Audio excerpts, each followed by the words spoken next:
What was your very first introduction to climbing? When I was young, I first started climbing. It was actually at Rock and River on the indoor chimney that they have there. And so Ed Palin, the owner, was kind enough to give me a few belays, and then a few years after that, I took a climbing class through the Adirondack Mountain Club called Friday on the Rocks, which was just for like local kids to get a chance to go try climbing.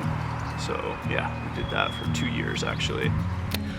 Probably what I consider for myself like my first true experience rock climbing was coming here to the High Peaks region and climbing with 3 different guides from Adirondack, Rock and River over a 3-day period when I was 13, so 1993.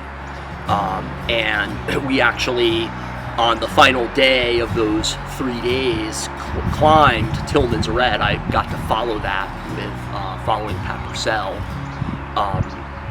which really has kind of come full circle now that I'm a rock and ice climbing guide here in the Adirondacks, and have now climbed with Pat on as just a personal, like, recreational level, and consider him to be someone that I know well.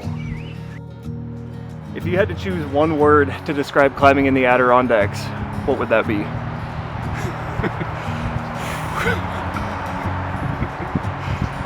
Gritty. Yeah. I think gritty is the word. Yep. Yeah. Both for sometimes in a very like visceral sense, it can just be gritty. Like, just a lot of climbs here they don't see a lot of traffic.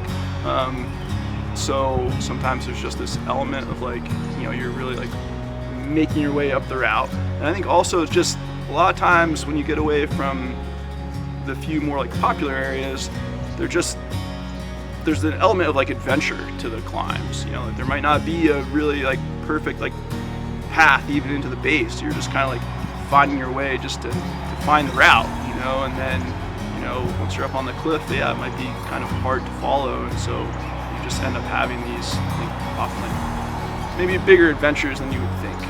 Yeah. Humbling.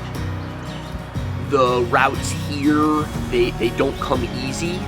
Even routes that people feel are well within their ability, it's often difficult enough just finding the base of the route, figuring out the approach, where you're going, then actually being able to stay on route on some of the longer multi-pitch climbs that we have in the area.